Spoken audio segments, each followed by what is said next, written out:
तो नमस्कार साथियों, आप सभी का स्वागत है आपके जेडब्ल्यू पैथ लैब चैनल में, जहां आपको मेडिकल लेबोरेटरी टेक्नीशियन से संबंधित सभी सब्जेक्ट पे वीडियोस मेरे द्वारा मिलते हैं, चाहे वो डीएमएलटी का सिलेबस हो, चाहे वो बीएससी एमएलटी वालों का सिलेबस हो। साथियों, आज हम बात करेंगे इंडिया इंक स्टेन क्या होता है, किस तरह से करते हो, क्या क्या मटेरियल्स की आवश्यकता पड़ती है।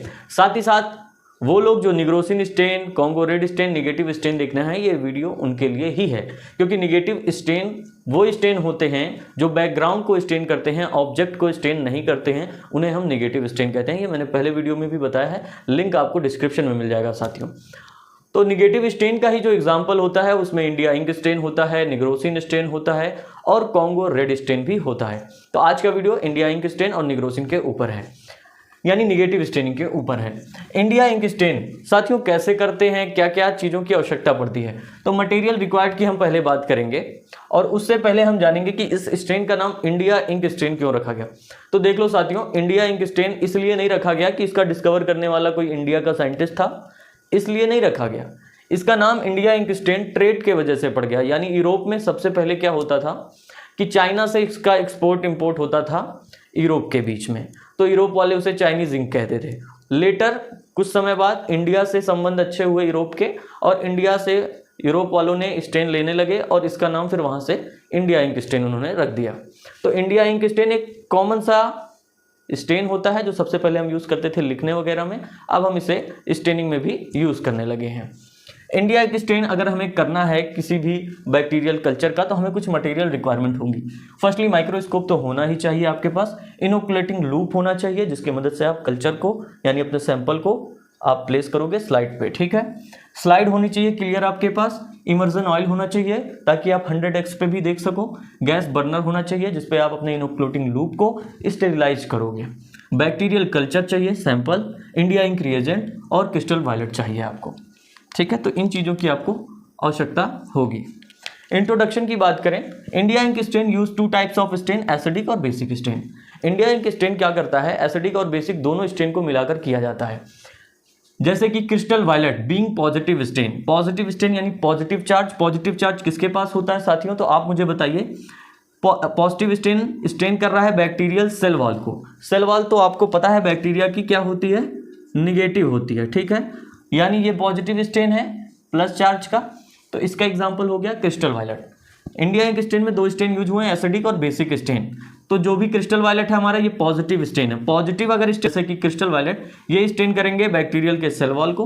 दूसरी तरफ इंडिया इंक जो हमारा रिएजेंट है वो बेसिक स्टेन होता है, यानी निगेटिव चार्ज का। So India ink being negative stain and stains the background. तो निगेटिव हमें पता है बैक्टीरिया का जो सेल सरफेस होता है वो क्या होता है, निगेटिव चार्ज का होता है। तो निगेटिव और निगेटिव रिपल्सन करेंगे, तो इंडिया इंक क्या करेगा, बैकग्राउंड को इसी वजह से स्टेन कर देता है। सो आफ्टर स्टेनिंग, जब हम क्रिस्टल वायलेट और इंडिया इंक से स्टेन करेंगे अपने सैंपल को कैप्सूल के डिटर्मिनेशन के लिए, सो आफ्टर स्टेनिंग हमें क्या दिखाई देगा, जो बैकग्राउंड होगा वो अपीयर होगा डार्कर और ब्लैक, ठीक है, ब्लैक दिखाई देगा क्योंकि हमने इंडिया इंक यूज़ किया है। दूसरी तरफ बैक्टीरिया की जो सेल वॉल है या सेल है वो अपीयर होगी वायलेट कलर में। क्यों होगी वायलेट कलर में, क्योंकि हमने क्रिस्टल वायलेट का यूज़ किया है। तीसरी चीज़ जो इंपॉर्टेंट है, कैप्सूल जिसका हम लोग एस्टिमेशन कर रहे हैं वो हमें अपीयर होगा as a clear hollow. Clear hollow जैसा, हॉलो मीन्स होता है रिंग शेप की कोई स्ट्रक्चर हो, उसे हॉलो कहा जाता है, ठीक है, HALO। यानी मान लो आपका ये कोई बैक्टीरिया है, ये इसका कोई कैप्सूल है। सबसे पहले आपने यहाँ पे क्या किया, क्रिस्टल वायलेट यूज किया, तो क्रिस्टल वायलेट ने बैक्टीरिया के सेल वॉल को वायलेट कलर में, ठीक है, ये तो रेड कलर है, मान लो ये वायलेट है, वायलेट कलर में स्टेन कर दिया। दूसरी तरफ आपने यूज़ किया इंडिया इंक जिसने स्टेन किया बैकग्राउंड को डार्कर और ब्लैक, तो चलो ये तो ब्लैक ही कलर है, ठीक है, ये हो गया ब्लैक। तो आप देखो ब्लैक और वायलेट, ये रेड वाला वायलेट मानो, इनके जो बीच में है वो आपका कैप्सूल है। तो यहाँ से हमें कैप्सूल फिर क्लियरली दिखने लगता है, जिससे हम पता लगा लेते हैं कि कैप्सूल का क्या साइज है, क्या अरेंजमेंट है, क्या शेप है। क्यों हम बात करेंगे अब कि इंडिया इंक स्टेन का प्रोसीजर क्या होता है, किस तरह से हम इंडिया इंक स्टेन करेंगे। प्रोसीजर चाहे वो इंडिया इंक स्टेन हो, चाहे निग्रोसिन स्टेन हो, चाहे कॉन्गो रेड स्टेन हो, यानी कोई भी निगेटिव स्टेन हो, प्रोसीजर सबका सेम होगा। प्रोसीजर में फर्स्ट आप राइट करोगे place a drop of India ink, अगर इंडिया इंक स्टेन कर रहे हो। निग्रोसिन स्टेन कर रहे हो तो प्लेस करोगे एक ड्रॉप निग्रोसिन। अगर कॉन्गो रेड के साथ कर रहे हो तो प्लेस करोगे एक drop Congo red on a clean slide, on a clean slide. एक स्लाइड पे अगर इंडिया इंक कर रहे हो तो उसका रिएजेंट लगा ड्रॉप आप प्लेस कर दोगे। निग्रोसिन स्टेन लगा रहे हो तो निग्रोसिन स्टेन का आप एक ड्रॉप स्लाइड पे प्लेस करोगे, या कॉन्गो रेड है तो उसका करोगे, जो भी आप नेगेटिव स्टेन यूज कर रहे हो। सेकंड में प्रोसीजर में आप क्या करेंगे, यूजिंग ए स्टेराइल लूप, जो पतली वाली लूप आती है इनोकुलेटिंग लूप, जिससे बैक्टीरियल कल्चर प्लेट पे आप सैंपल को लेते हो, उसकी मदद से using a sterile loop obtain a sample, obtain a bacterial culture sample आप लिख सकते हो, obtain a sample and place it on to the slide and mix it. अब यानी सेकंड में क्या करोगे, स्टेराइल लूप की मदद से बैक्टीरियल कल्चर का जो भी आपका सैंपल है उसको आप लीजिएगा और अपने उसी स्लाइड पे रखिएगा जिस पे आपने इंडिया इंक एक ड्रॉप रखा था। उसके बाद उसे इनोकुलेटिंग लूप की मदद से ही मिक्स कर लीजिए। ठीक है, मिक्स करने के बाद इनोकुलेटिंग लूप को फिर से आप गैस बर्नर पर स्टेरिलाइज कर देंगे हीट करके, ठीक है, फ्लेम पे, और उसका काम खत्म हो जाएगा इस लूप का। ठीक है, थर्ड पॉइंट प्रोसीजर में आप राइट करोगे टेक स्प्रेडर। स्प्रेडर भी स्लाइड ही होता है जिससे हम लोग ब्लड फिल्म बनाते हैं। आपने लीसमान स्टेन देखा होगा, ठीक है, टंग शेप में जब हम बनाते हैं अपने स्मीयर को तो वो हम स्प्रेडर की मदद से बनाते हैं। थर्ड स्टेप में हम एक स्प्रेडर लेंगे and spread out the drop into a film. ठीक है, और फिर हम अपने ड्रॉप को जो स्लाइड पे सैंपल है या इंडिया इंक का रिएजेंट है उस ड्रॉप को हम स्प्रेड करते हैं इस तरह से कि वो एक फिल्म बन जाए। यहाँ कोई बॉलीवुड या हॉलीवुड की फिल्म की बात नहीं है साथियों। फिल्म कौन सी है, स्मीयर फिल्म या ब्लड फिल्म कह लीजिए, तो यहाँ ब्लड का तो यूज नहीं हुआ, तो सैंपल फिल्म भी कह सकते हो आप। ठीक है, या फिर आप थिन फिल्म कह सकते हो, जो भी आप राइट करना चाहो। तो तीसरे पॉइंट में आप सिंपल सा लिखोगे take spreader and spread out the drop into a film. ठीक है, उस तरह से आपको स्प्रेड कर देना है स्लाइड पे।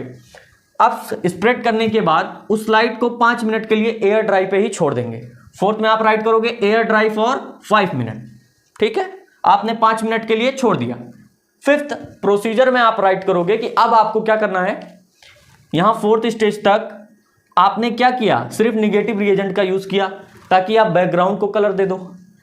अब यहां फिफ्थ वाले प्रोसीजर में आप काउंटर स्टेन लाओगे, पॉजिटिव स्टेन, कौन सा, क्रिस्टल वायलेट। ठीक है, तो ऐड करो काउंटर स्टेन यानी crystal violet for a minute, 1 minute के लिए, and then tilt the slide to drain excess dye. और 1 मिनट के बाद अपने स्लाइड को टिल्ट कर दो और किसी ड्रॉपर की मदद से हल्का आप रनिंग वाटर की मदद से भी एक्सेस जो डाई है उसको ड्रेन कर दो। ठीक, लास्ट में आप राइट करोगे प्रोसीजर में अलाउ स्लाइड्स टू ड्राई। अब फिर आप क्या करोगे, स्लाइड को ड्राई करने के लिए रख दोगे 1-2 मिनट के लिए। फिर एग्जामिन करोगे using 100x with oil immersion. फिर आप क्या करोगे, सिंपल सा एग्जामिन कर लोगे अपने स्लाइड को 100x में ऑयल इमर्जन के साथ। तो आई होप आपको ये प्रोसीजर समझ में आया होगा। काफी सिंपल तरीके से मैंने लिखा हुआ है। 6 स्टेप में आपका प्रोसीजर खत्म हो जाता है। आपको सिंपल सा क्या करना है, एक स्लाइड लेनी है, कोई भी निगेटिव स्टेन जो यूज कर रहे हो, एक ड्रॉप आप प्लेस कर दो। ठीक है, एक ड्रॉप प्लेस करने के बाद आपका जो सैंपल है यानी बैक्टीरियल कल्चर है, इनोकुलेटिंग लूप की मदद से लो और उसे मिक्स कर लो स्लाइड पे। ठीक है, इनोकुलेटिंग लूप को फिर से आप गैस बर्नर पर हीट करो, स्टेरिलाइज हो जाए, उसका काम खत्म। फिर आप क्या करोगे, एक स्प्रेडर लोगे, स्प्रेडर की मदद से ड्रॉप को फिल्म में बना दोगे स्प्रेड करके। उसके बाद 5 मिनट के लिए आप रख दो स्लाइड को, ड्राई हो जाए। ड्राई होने के बाद काउंटर स्टेन क्रिस्टल वायलेट एक ड्रॉप डाल दो 1 मिनट के लिए। फिर उस स्लाइड को टिल्ट कर दो ताकि जो भी एक्सेस क्रिस्टल वायलेट है वो स्लाइड से चला जाए। उसके बाद फिर स्लाइड को आप ड्राई करो 1 मिनट के लिए, सूख जाए, एग्जामिन कर लो 100x पे ऑयल इमर्जन के साथ। यही आपका प्रोसीजर है, चाहे वो इंडिया इंक स्टेन हो, चाहे वो निग्रोसिन स्टेन हो, चाहे वो आपका कॉन्गो रेड या कोई भी नेगेटिव स्टेन हो। क्यों, अब हम रिजल्ट की बात करेंगे कि रिजल्ट आप किस तरह से आप लिखोगे या बताओगे।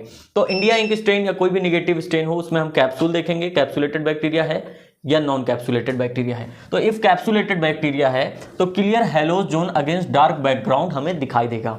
क्लियर हैलोज जोन मतलब क्या होता है, एक क्लियर अगर हमें राउंड शेप में कोई स्ट्रक्चर दिखाई दे रही है अगेंस्ट डार्क बैकग्राउंड के, तो उसे ही हम बोलते हैं कैप्सूल। ठीक है, तो हमारा इसका मतलब कैप्सुलेटेड बैक्टीरिया प्रेजेंट है। अब हमें वहां से अंदाजा हो जाएगा क्या साइज में है, क्या शेप में है, क्या अरेंजमेंट में है, उसके हिसाब से हम उस बैक्टीरिया को डिटरमाइन करते हैं। कुछ एग्जाम्पल हैं कैप्सुलेटेड बैक्टीरिया के जो माइक्रोस्कोप में आपको क्लियर हैलोज जोन दिखाई देते हैं अगेंस्ट डार्क बैकग्राउंड के, जैसे कि बैसिलस एंथ्रेसिस, स्पेलिंग आप देख लेना, दूसरा क्लेप्सिला निमोनी, तीसरा स्ट्रेप्टोकोकस निमोनी। इसी तरह से और भी बहुत सारे कैप्सुलेटेड बैक्टीरिया होते हैं, लेकिन 3 आपको कम से कम याद होने चाहिए। नॉन कैप्सुलेटेड बैक्टीरिया कैसे पता लगेगा अगर हमने इंडिया इंक स्टेन किया? तो if no clear halo zone seen that is called non capsulated bacteria. ठीक है, अगर आपको कोई भी क्लियर हैलोजोन नहीं दिखाई दे रहा है 100x माइक्रोस्कोप पे इंडिया इंक के माध्यम से या किसी भी निगेटिव स्टेन पे, तो आप नॉन कैप्सूल कहोगे क्योंकि यहाँ पे कोई भी कैप्सुलेटेड बैक्टीरिया इस सैंपल में प्रेजेंट नहीं है। कुछ एग्जांपल है नॉन कैप्सुलेटेड बैक्टीरिया के, जैसे निजेरिया गोनोरी, साल्मोनेला, सीजेला, इस तरह से बहुत सारे बैक्टीरिया होते हैं जो नॉन कैप्सुलेटेड बैक्टीरिया होते हैं। तो आई होप आपको ये वीडियो समझ में आया होगा। अच्छा, जिसका किसी का क्वेश्चन है कि निग्रोसिन स्टेन या कॉन्गो रेड, बेटा सभी सेम है। ठीक है, आपके चाहे वो इंडिया इंक हो, चाहे आपका कॉन्गो रेड हो, चाहे निग्रोसिन स्टेन हो। निग्रोसिन में बस आपका ये पूछ लेता है कि निग्रोसिन आप बनाते कैसे हो। ठीक है, तो इसको आप राइट कर लो, निग्रोसिन स्टेन कैसे बनता है। तो इसके लिए देखो 10 ग्राम आपको निग्रोसिन चाहिए होगा। ग्राम में बात हो रही है यानी ये पाउडर फॉर्म में है। निग्रोसिन 10 ग्राम ले लेना। ठीक है, 100 ml वार्म डिस्टिल वाटर में रखो। ठीक है, वार्म डिस्टिल वाटर में रख लिया, मिक्स कर लो।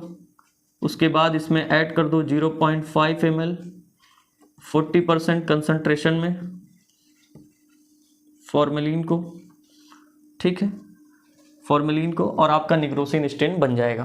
फॉर्मेलिन को इसलिए ऐड करते हैं, ये प्रिजर्वेटिव का काम करता है, खराब नहीं होने देता निग्रोसिन स्टेन को। ठीक है, तो 10 gram nigrosin powder 100 ml distil water mix कर लो, 0.5 ml फॉर्मेलिन 40% के कंसंट्रेशन में ऐड कर दो, निग्रोसिन स्टेन आपका बन जाएगा। इंडिया इंक रिएजेंट जो होता है यह आपको कॉमर्शियली मिल जाता है साथियों, इसे बनाना नहीं पड़ता है, यह आपको कॉमर्शियली मिल जाएगा। ठीक है, कॉमर्शियली अवेलेबल। हाँ, अगर आप क्रिप्टोकोकस, ठीक है ये इंपॉर्टेंट है, अगर आप क्रिप्टोकोकस नियोफार्मेंस जो कि CSF के सैंपल से डिटेक्शन करते हैं इसका अधिकतम, अगर आप इसके डिटेक्शन करना चाहते हो तो वहाँ पे आपको मॉडिफिकेशन इंडिया इंक का यूज़ करना होगा, मॉडिफिकेशन इंडिया इंक का। ठीक है, मॉडिफिकेशन इंडिया इंक, ये भी सेम इंडिया इंक ओल्डेस्ट की तरह है, बस डिफरेंस ये होता है कि मॉडिफिकेशन इंडिया इंक में 2% मर्क्यूरोक्रोम मिला दिया जाता है, तो ये मॉडिफिकेशन ऑफ इंडिया इंक बन जाता है, जिसकी मदद से हम CSF के सैंपल में क्रिप्टोकोकस नियोफार्मेंस का डिटेक्शन करते हैं, जो बहुत ही इंपॉर्टेंट बैक्टीरिया होता है। ठीक है, तो आई होप आपको ये वीडियो मेरे द्वारा समझ में आया होगा। फिर भी कोई क्वेश्चन रह जाता है तो आप मुझसे कमेंट करके पूछ सकते हैं। बहुत धन्यवाद आप सभी का।